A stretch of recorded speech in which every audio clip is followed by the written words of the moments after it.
He in the bushes ready to give it to me. He's like, homie, before I kill you, my nigga, I thought you was better than that. I'm like, bro, what you finna kill me for though? He was like, you done stole my dope. And he seen it on my face. Like, dope. Like, bro, I'm a blood. I'm a killer. I'm not with no selling dope. My mama smoked dope.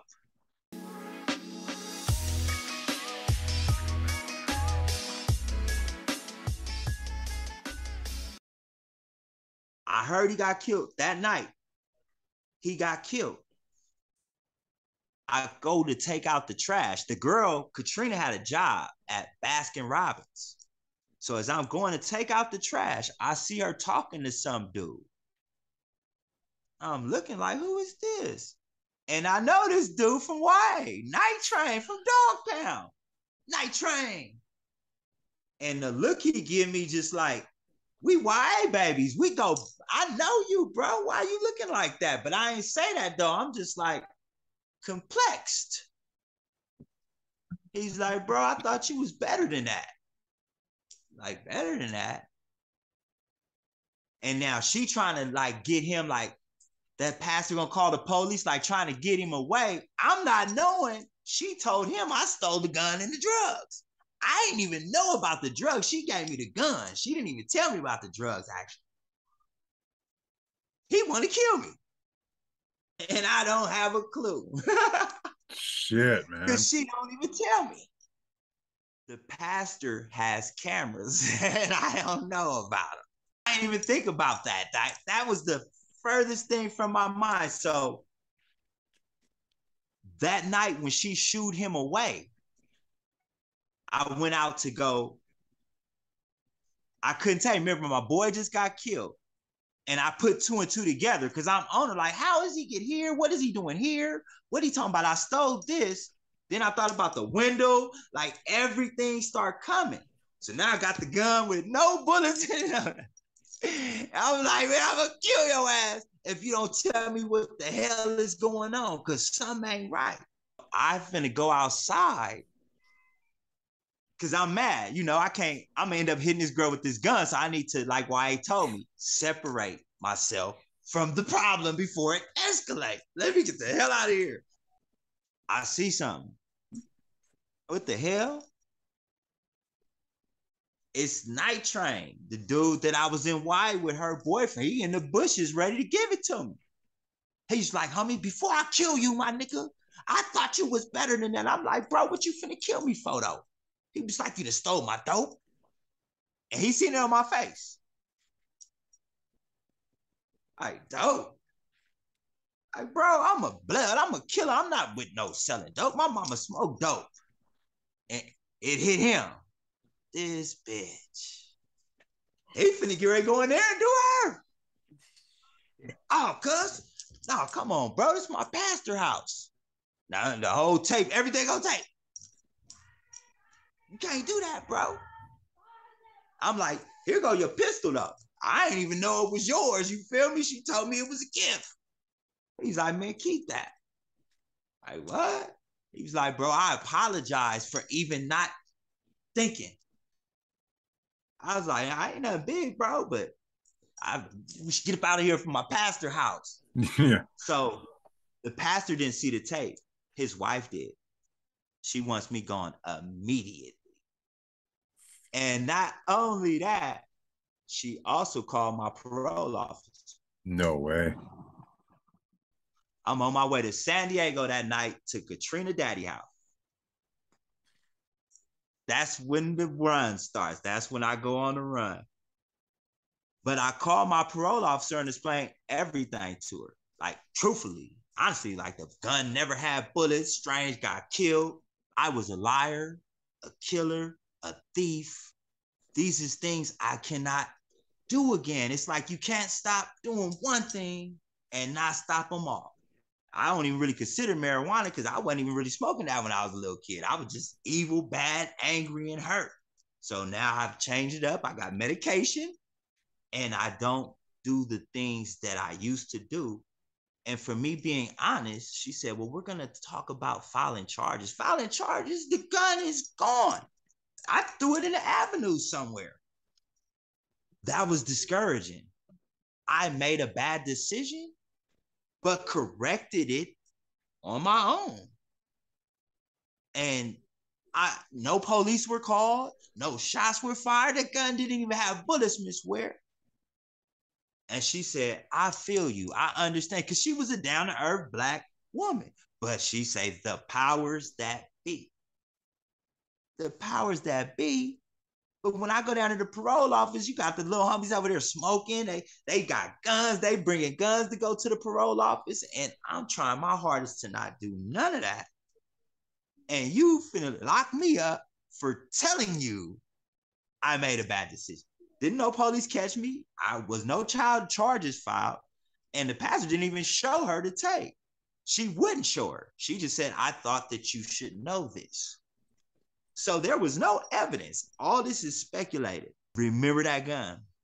It went somewhere and somebody else ended up dying with that gun. So now I'm like strange, the bullets. It's like, God, my daddy, everybody's showing me there's no room to play. It's either you're going to go all the way back to prison or you're going to go all the way to college and get your degree. The hard part, and this is for my younger viewers and young people that feel you have to have glasses and a tie. You don't have to be that to be a degree holder, because I was class valedictorian. I scored the highest GPA out of 37 people at my little school, but only 3 of us were Black. So there were Asians, white. It wasn't like I was in YA getting it, because I would have to question myself like, damn, is that just because I put the effort in? But doing it on the streets, that's motivational. This is what the jail system, welfare, the Democrats, they try to make you dependent on needing a cure, whether it be medication, treatment, counseling, incarceration, when the thing is you have to strengthen yourself and be prepared for these setbacks. Sometimes it takes self-reflection where you have to look and say, damn, am I doing wrong? If I wasn't wrong, I wouldn't have put the gun in the chimney.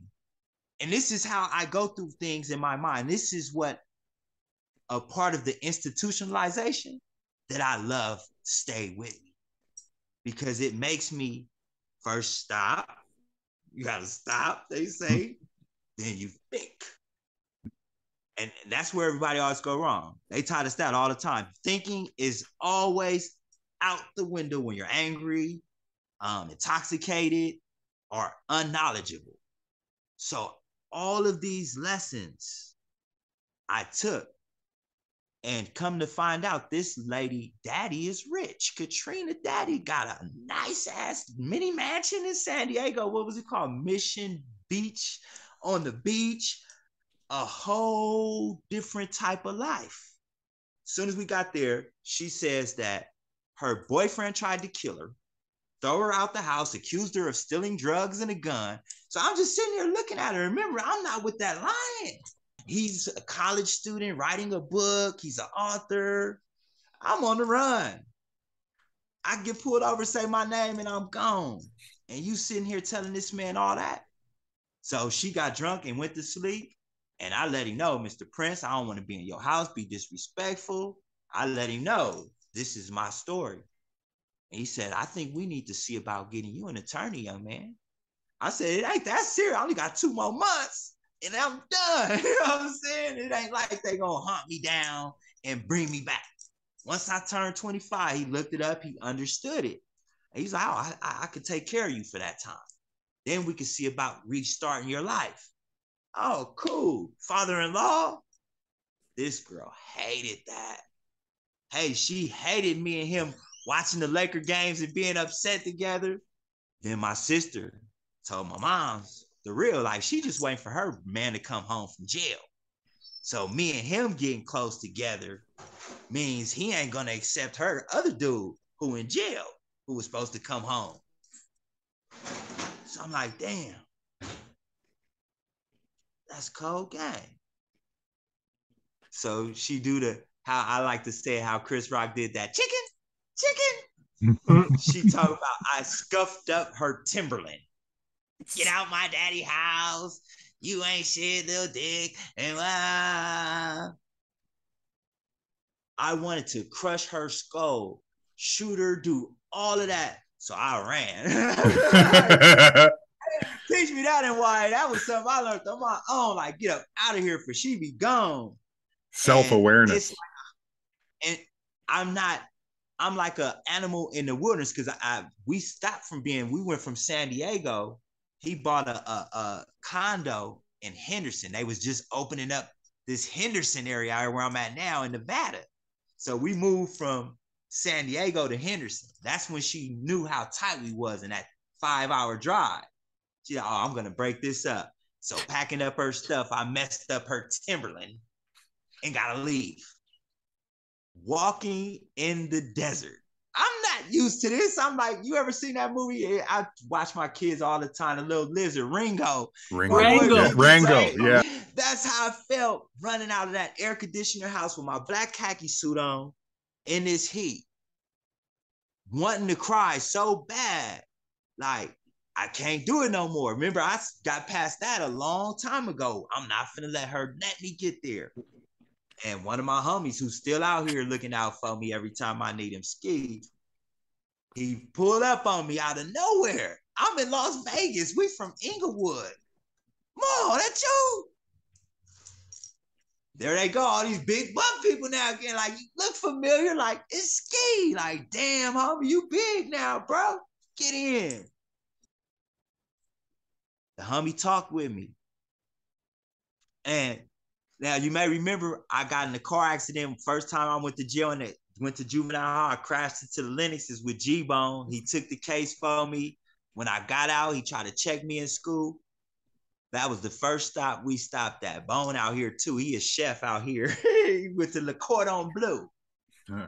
And seeing the homie doing construction and truck driving and the homie doing the Le Cordon Bleu thing, it inspired me. Like, I'm already educated.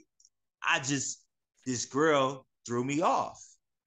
I called my parole officer. I told her, I'm out here in Vegas. Told her the whole truth. You know what I'm saying? I want to be upfront with you. I know my time is coming up, but I don't want to end on bad terms. You know, I want to one day work with the youth and don't want a dishonorable discharge. She was like, well, you was going to get that regardless because you need more than a year on parole to get an honorable discharge. Next thing you know, my face on the news. He's out of state. How do you know that? Well, moms did say something, but my mom said something after they came to talk to her, talking about, well, we heard he's out of state. Like, why you just couldn't keep that to yourself? It let me know that there's no unity and loyalty on the streets. I'm like, I'm trying to be upfront, honest. You're my parole officer. We have very short time. That's what she let me know from the jump because she didn't know they was going to be on her as hard as they were. So at first she was cool. Like, you only got a little bit of time. I know you from back then and it was all good. Next time I come in, here's a cup. Oh, like you said, you wasn't even doing all that. That's the type of behavior. Like I said, I see these dudes that did 5 years for murder. They sitting here, smell like weed, passing in clean weed, urine. Ain't nobody going in there with them, but the supervisor going there with me, make sure that my piss is clean. Really mine. Those type of things are what discourage people from wanting to work, contribute to society, even get over the trauma that we experience, because we're still it's like double jeopardy. Like, we still got to worry about seeing all the stabbings and the beatings and all of that, just to think, if I don't ever want to go back to that, all I got to do is follow the law. Then you get out and follow the law, but because of something I did at 14 years old, my face is on the national. How many people right now today? There's probably 1 million people absconding for parole. But this dude, 14 years old, it ain't like like my mama said, I went out there and buck wilding. I'm hurt. This girl broke my feelings.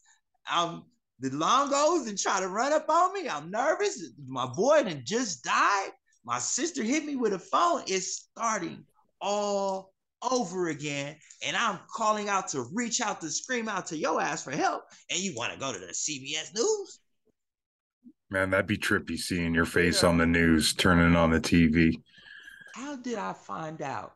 Oh, my mama called me and told me. She said, yeah, this was when we was actually driving to San Diego. To Las Vegas, because that's when I called the lady and told her, like, we moving to Vegas in a couple of weeks. So she had the news people ready. So they was like, damn near the same day I was moving to Vegas, that the news came out the next day. Because I told them 2 weeks prior to that. So it take them a couple of weeks to get everything together. Oh, they was ready for me. Her mom, Katrina's mom, seen the story in California.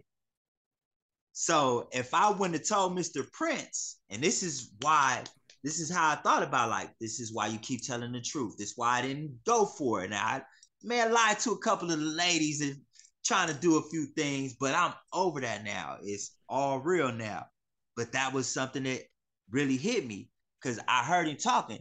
Like, Sarita, I'm telling you now, her boy done told me. That's your daughter lying to you.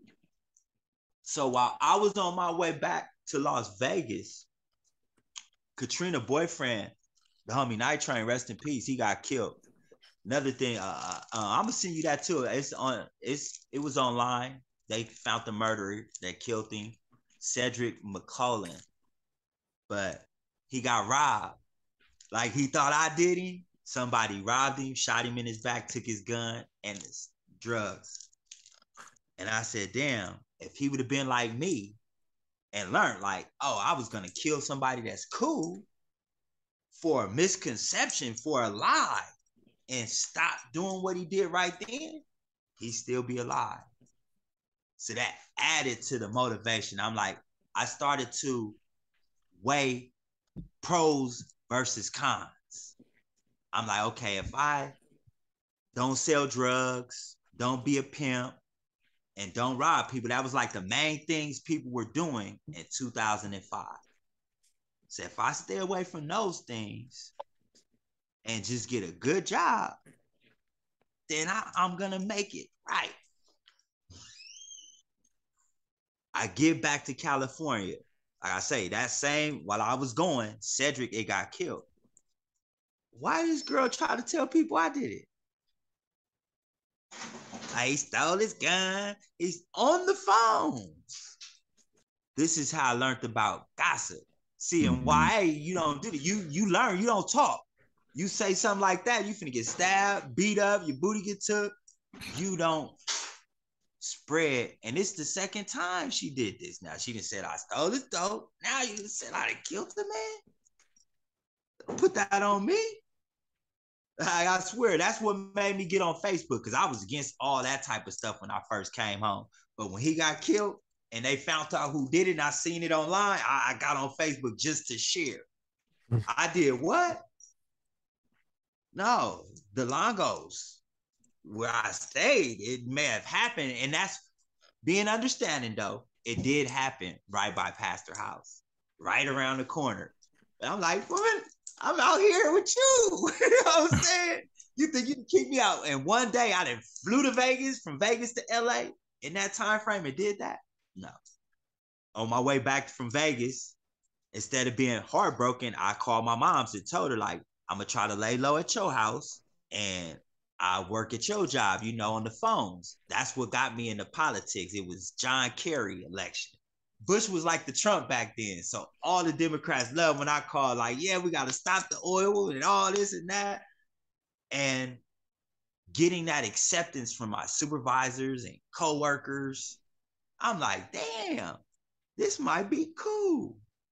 My sister had another boyfriend that I was in Y with. So, I'm cool with that. The homie Bandit from Hacienda Village Boys. So he used to come pick me and my mama up from work. My auntie had broke her foot, so my mom was gonna go cook for her. So I like drop me off at home real quick, take her over there. And he told me when he dropped me off, it was a gardener on the corner. He was like, blood, that don't look right. I ain't even pay attention to it. It's nighttime. That's what it didn't look right. I'm like, it's a gardener. But it was nighttime. That's when he told me I got caught. He's like, it's nighttime, homie. What the gardener doing standing out there like that for? Like, man, I wasn't even thinking. They surrounded the house, though. I almost got away. The window I got out of, it was so unbelievable. They didn't even think. I was stuck. Like, I was stuck.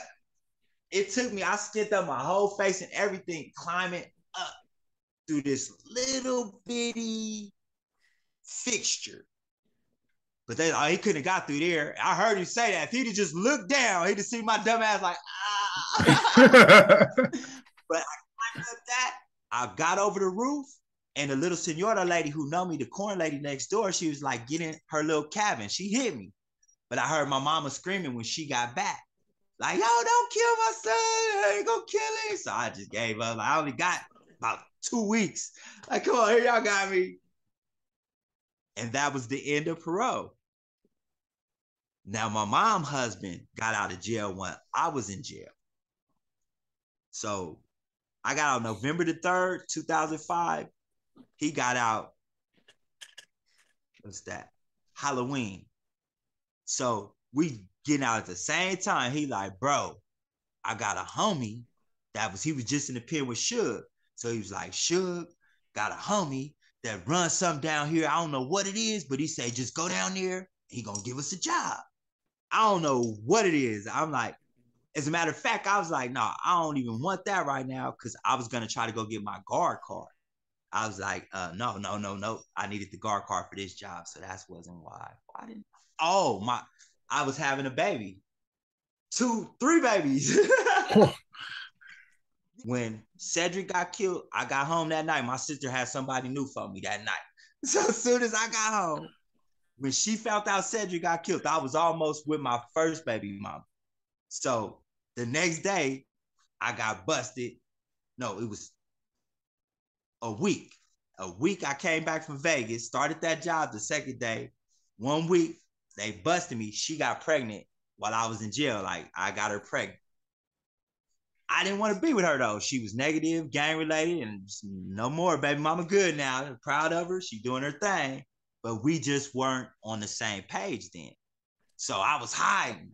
I told her I had like a year. I only had 2 weeks. And I started hooking up with a girl from my mom's job, and she had got pregnant. So to help me hide better from that baby mama, I started going back to Inglewood with my other baby mother. I was gonna be the stay-at-home father type. She had all kind of different incomes from her ex-husband's pension that got killed and stuff. So she's like, you could write your book and take your time and blend back into society. I'm like, cool, that's nice. We can start all over again. But I'm in the city of Inglewood, where it all started for me. An Inglewood family hood on the borderline of them in the rolling 60s.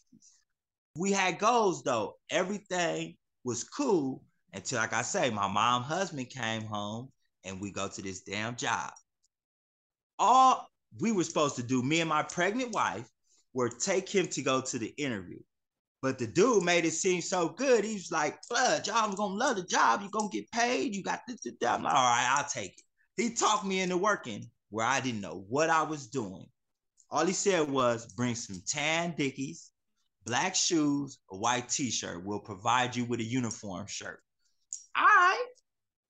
And this ended up being a dream job. The time it was called the Universal Amphitheater. I thought it was like, what do they call that? Broadway, opera, or something like that, because it's in the middle of an amusement park. I've barely been out of jail, barely getting back into the swing of things.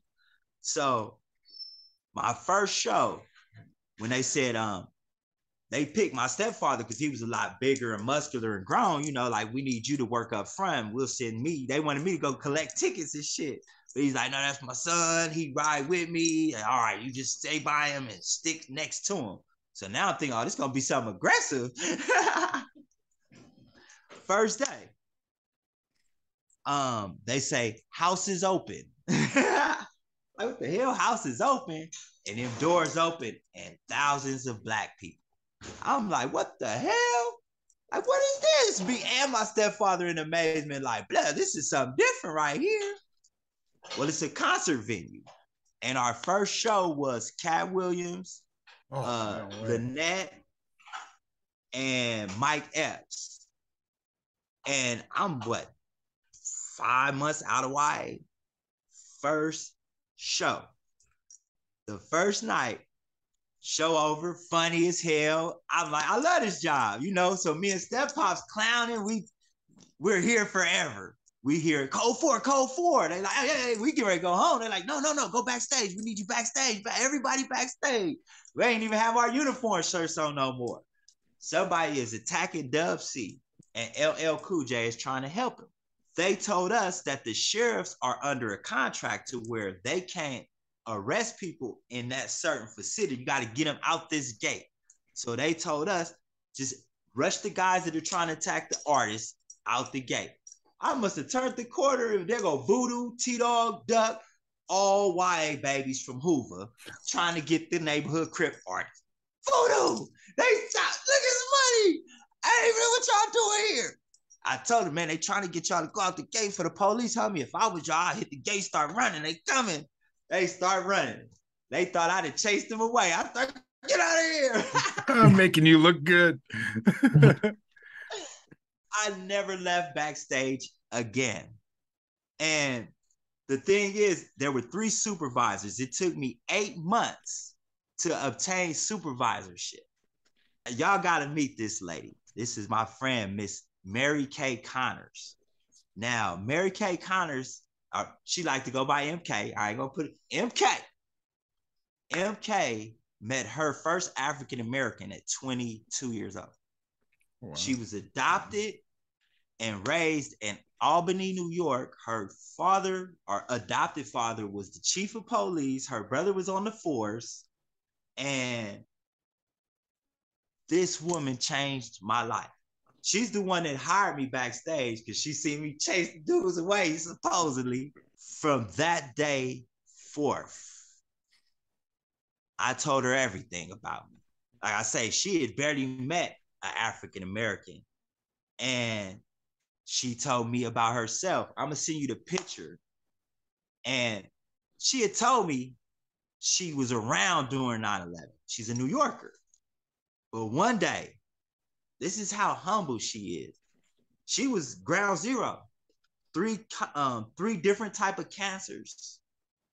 This was 2005. I met MK through 2010. So like I backlapsed, almost went crazy again and moved to Vegas and did all of this.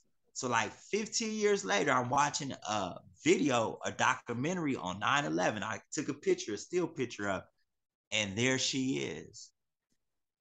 You can see all the stuff coming, like clear as day, like there's MK. That put me back in contact with her. At the time, my car was broke. Like she got me an apartment, got my car fixed, all that. Like, Frank, why haven't you reached out? I was like, I've been doing powder. I've been hanging with the homies again. I didn't even want that energy to even come near you. And she said, no matter what, with tears in her eyes, like this woman then took me to Sparks games, Eagles concert, like changed my world. Kobe, we worked with Kobe when he was on, he was on trial for that Colorado case. Yeah. She survived cancer. Yeah, all of this. 2008. Have you ever heard of a Jenny Rivera, a Latina artist? Died in a plane crash like a Selena? No. Guys, look her up. She's real big. She's from Long Beach. She's that Longo gang we was talking about. Roots there. Jenny Rivera is a very like these is like Cortelish type of people. And there were artists that we would have meetings with the feds. They would come to our security meetings. There was this dude, he just passed too, Vicente Fernandez. And they would tell us like his son was kidnapped and this and that. And I'm like, damn, this is deep. And the two other supervisors would always come to me. Remember, Mary Kay from Albany, New York. The other black dude, he was very disciplined. He worked with Beyonce and them for years. He was their security, Kerwin. But they didn't want to deal with like